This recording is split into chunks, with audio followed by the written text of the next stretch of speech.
l'occasion du projet de Donville-les-Bains, ça a été l'occasion, comme le rappelait Madame la maire, de vous embarquer dans cette démarche EFI Nature, car dire qu'on respecte l'environnement, qu'on fait pour l'environnement, c'est une chose, mais avoir un regard extérieur qui puisse le certifier, ça assoit la démarche.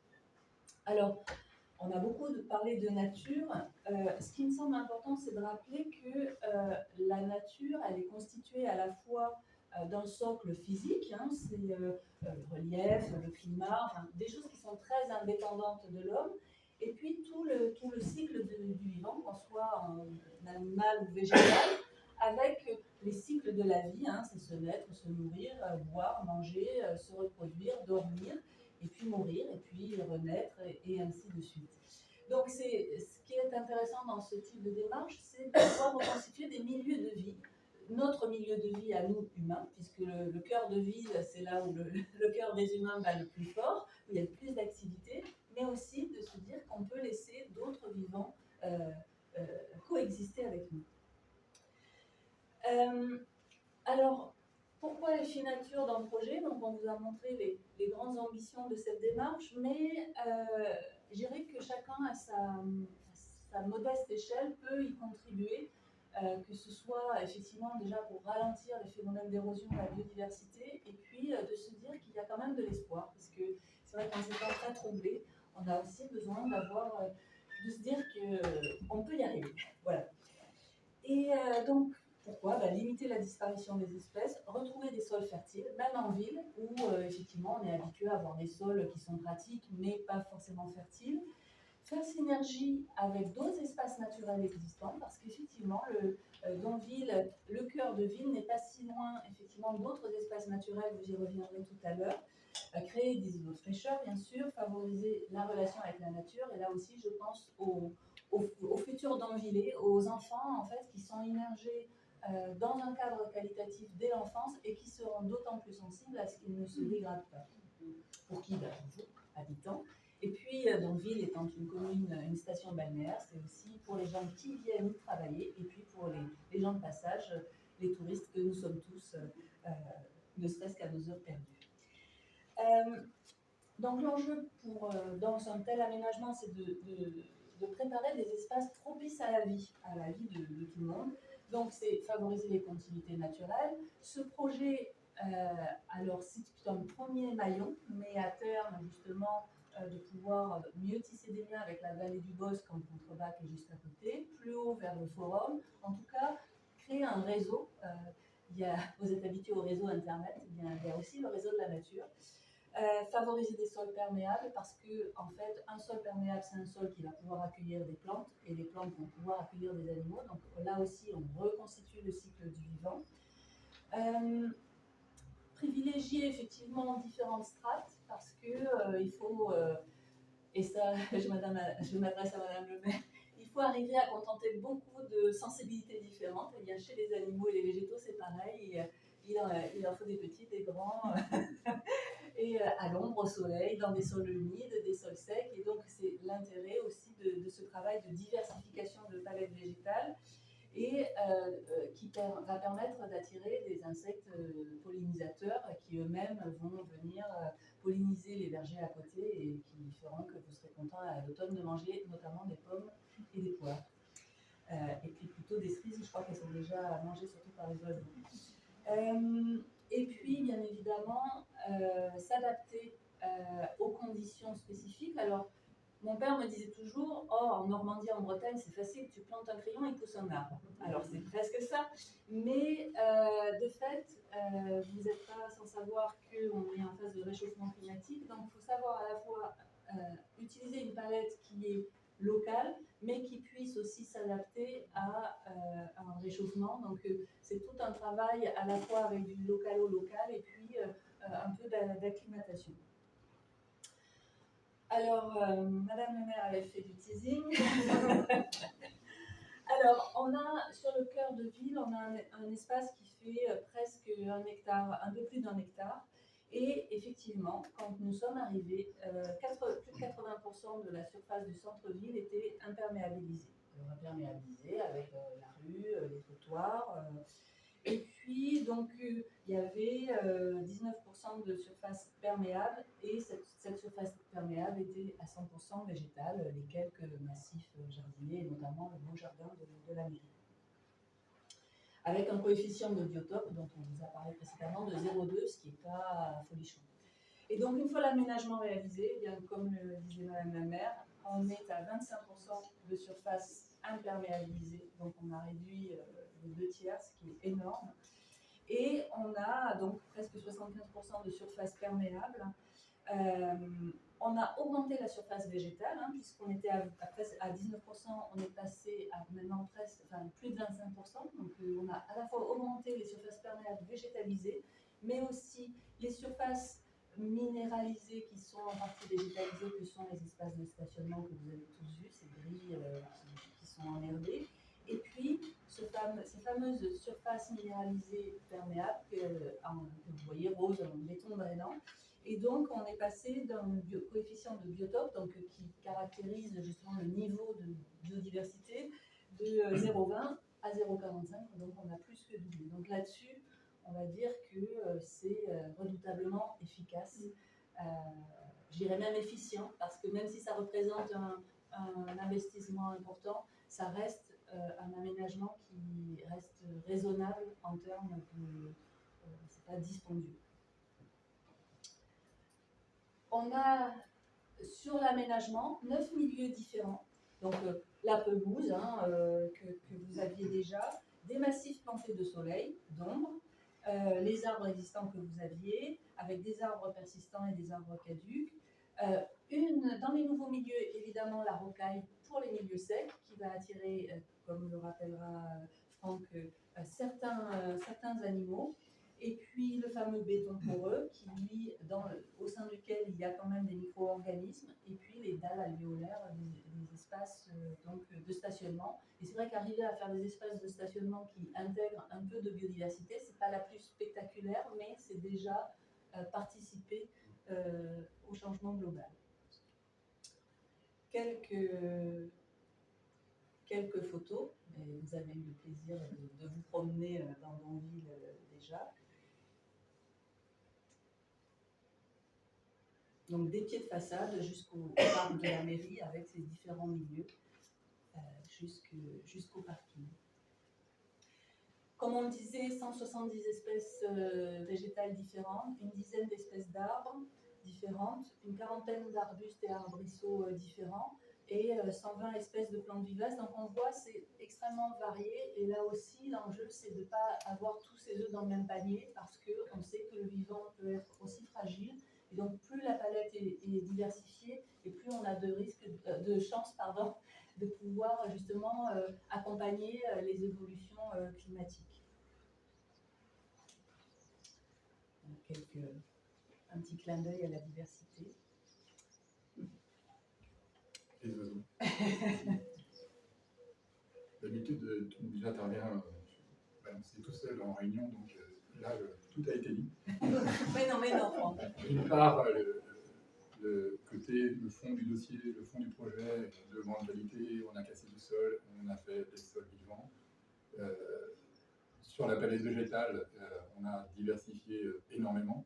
Donc sur le fond du dossier, tout a été dit. Sur la qualité du référentiel, donc on l'a dit, c'est en libre accès. Donc je vous encourage à aller le parcourir. Il y a une double qualité. D'abord, on voit tout de suite la profondeur du dossier et tous les sujets qui sont abordés, donc le cadre de vie, etc. Le deuxième aspect, c'est tellement dense que si certains ont des problèmes pour s'endormir le soir, c'est absolument parfait. Donc voilà, qualité du dossier, qualité du référentiel. Je suis celui qui, d'habitude, le travail habituel, c'est de prendre le référentiel et de l'appliquer au dossier et de voir comment on peut faire progresser le dossier sur l'eau, les sols, la biodiversité. Et toujours ce leitmotiv, on ne fait pas de la biodiversité pour de la biodiversité. Selon moi, la biodiversité est le témoin du cadre de vie. Et si le témoin est en bonne santé, je pense que ça traduit que le cadre de vie est en bonne santé. Alors aujourd'hui, voilà ce qu'on peut apercevoir en se levant très tôt un matin. Donc, idéalement, pour observer, aller écouter les oiseaux, surtout en forêt, c'est le sac de couchage, normal. On passe la nuit et on attend.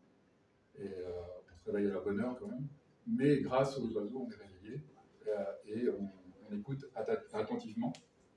Alors, pour ceux qui n'ont pas l'habitude de reconnaître les oiseaux, et j'en fais partie, plus je creuse l'écologie depuis 12 ans, plus je ne sais rien. Je m'aperçois que je ne sais rien. Donc, on peut faire appel à des outils sur les smartphones pour faire de la reconnaissance d'oiseaux. Et c'est bien utile d'aller comparer, et quitte à aller voir qu'il y a des erreurs, mais faire des allers-retours, ça permet de constater un petit matin de novembre, ce qui est juste improbable. Novembre, vraiment pas la période de reproduction des oiseaux. Le gros du sujet, normalement, de la reproduction est passé. Les oiseaux, on devrait les entendre beaucoup moins. Et là, grosse surprise, je ne m'attendais pas. Alors, je n'ai pas dormi sur place, j'ai mis le réveil, c'est l'autre technique, le réveil. Et on va sur place tôt avant le lever de soleil, tôt avant que la circulation ou tout le bruit extérieur. Et voilà ce qu'on peut découvrir un petit matin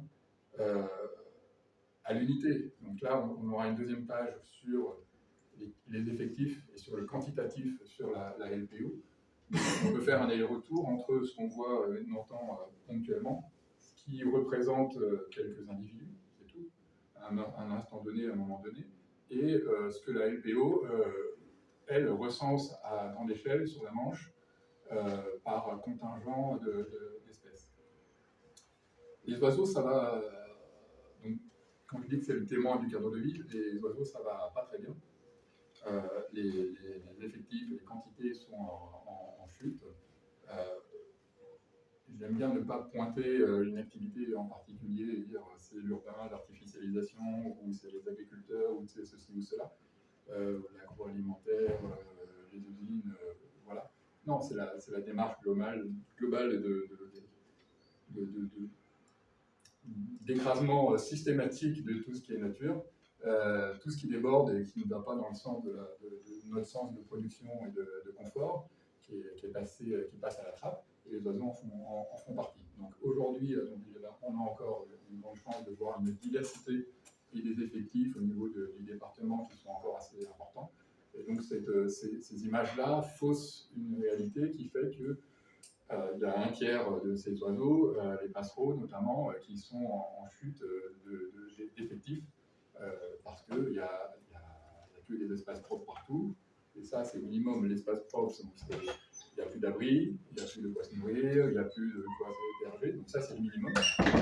Et puis il y a le pire, c'est on fait en sorte que l'espèce disparaisse, et on rajoute quelques produits pour être sûr qu'ils ne viennent pas. Donc aujourd'hui, c'est un peu à l'image des hôtels à insectes, on se dit mais pourquoi on fait des hôtels à insectes, est-ce que on va réussir à sauver les insectes et les oiseaux à travers des hôtels à insectes? Non, clairement. Les hôtels à insectes et les hôtels à abeilles solitaires qu'on va pouvoir fabriquer ont pour moi une seule utilité, c'est de dire qu'il nous faut rapidement une autre relation à la nature et à notre cadre de vie. Sinon, ces oiseaux sont en première ligne, on est derrière. Donc clairement, si l'espace est pollué, c'est les premiers à en souffrir, nous on est juste derrière. Donc c'est l'intérêt de ces do-it-yourself et d'éveiller sur ce qui se passe, c'est de comprendre ce qu'il y a et dans quelle mesure on pourrait avoir une relation différente et intégrer des mécanismes écologiques tout simples à l'intérieur de projets alimentaires.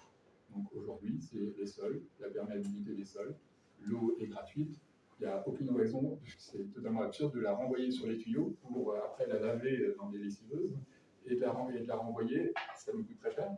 Donc faisons en sorte, ça c'est qu'un exemple, hein, l'eau, faisons en sorte que ce soit bien géré, simplement, en bon gestionnaire. Les sols, c'est la même chose, on fabrique des déchets organiques, on va les faire brûler, voire les entreposer ailleurs, pour les faire disparaître très vite, alors qu'ils pourraient nous être utiles en biogaz ou en simple compost. Donc voilà, des mécaniques. Donc l'intérêt d'avoir un projet exemplaire, c'est d'avoir d'autres mécaniques par rapport à la gestion des différents différents versants de l'écologie. Et je dirais qu'en plus, tout ça vient se consolider par de la cartographie, des trames vertes, des trames bleues, etc. Parce que la nature ne fonctionne pas que sur un point donné géographique. Donville, le centre-ville, exemplaire, à titre d'exemple, cette exemplarité doit se répercuter sur d'autres endroits du territoire et servir d'exemple, de point de départ, il en faut bien un, de point de départ pour dire là, on a bien géré par exemple l'eau, les sols, etc. Sur d'autres endroits, ça doit être fait de la même façon.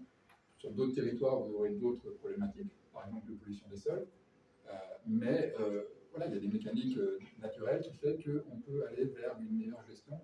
Donc, pour moi, c'est un point de départ d'exemplarité, et dire en quoi on a fait les choses différemment. Certes, c'est une vitrine paysage, c'est mon métier précédent, et l'évolution, c'est mettre de l'écologie dans nos métiers de paysagistes, mais au quotidien, je dirais que c'est tout un chacun est intéressé, pas seulement pour les oiseaux. Pour les oiseaux aussi, c'est juste qu'ils reflètent le thermomètre, c'est le thermomètre de la qualité de notre cadre de vie. Et donc, très concrètement, au quotidien, Franck était à surveiller les palettes végétales qu'on faisait, les mobiliers qu'on faisait, pour faire attention justement à ne pas risquer de faire mal aux oiseaux, à bien diversifier la palette, à faire attention qu'elle soit bien adaptée aux conditions. Donc, c'est notre ange gardien de la conception de l'aménagement. La vie du chantier, le temps du chantier, mais aussi, ça a été ouvert tout à l'heure, la thématique de l'exploitation. Voilà, on ne se refait pas, paysagiste précédemment, on livre quelque chose. Si on livre quelque chose qui a besoin de beaucoup d'énergie, dans la nature, il n'y a pas besoin de cette énergie, il n'y a pas besoin de remettre une piqûre d'argent, une piqûre, un soutien, une tutelle pour dire ça va marcher. On ne livre pas des décors. Dans le métier, on a terminé de livrer des décors à grand coût d'argent supplémentaire ou de moyens supplémentaires.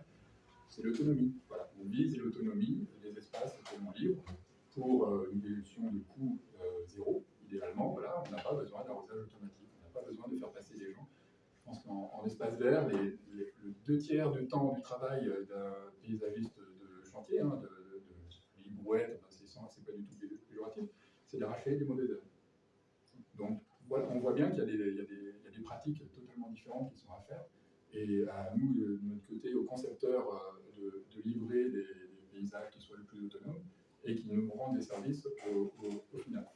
Donc la promesse ici, c'est que dans 2-3 ans, maintenant on a un an passé, il n'y a plus besoin de désherber. Et on n'a pas besoin d'avoir la tonne à eau. Alors, on a un robinet quelque part, on tire un tuyau, déjà, ça prend du temps. On n'a pas le tuyau d'arrosage, mais on n'a pas non plus la tonne à eau, parce que la tonne à eau, c'est quand on n'a pas de point d'eau, et qu'on voit que les arbres sont en train de mourir. Donc, d'où les fosses de plantation qui sont linéaires. On a les mêmes espaces en continuité qui reçoivent, miracle, l'eau de pluie. On n'est pas grand-chose. Voilà. L'eau, le terrain, ça ne se perçoit pas quand on traverse ça, mais les pentes sont inclinées vers les fosses de plantation. C'est bête, hein? Mais au lieu de l'incliner vers le caniveau et le tuyau, qui en plus fait que l'évolution des règlements climatiques fait qu'on a de plus en plus d'eau ponctuellement en grande quantité. Et le problème, c'est qu'on n'a pas assez, on n'a plus cette régularité. Donc très grande quantité, et donc du coup, on est obligé de redimensionner les tuyaux. Voilà de l'argent perdu. Ça, redimensionner les tuyaux, et c'est pour ça que la gouvernance va vers une gestion de l'eau à la parcelle. C'est pas pour la biodiversité, ça me fait beaucoup rire, c'est pas du tout pour la biodiversité qu'il a été demandé de gérer l'eau, faites des économies d'eau à la parcelle, faites en sorte que les espaces verts vivent d'eux-mêmes. Bon, voilà, mais il se trouve que c'est les tuyaux, c'est le coût qui a fait que le changement de pratique. C'est très bien pour nous. Mais voilà, des espaces verts autonomes qui puissent accueillir du vivant et qui témoignent que ça se porte bien.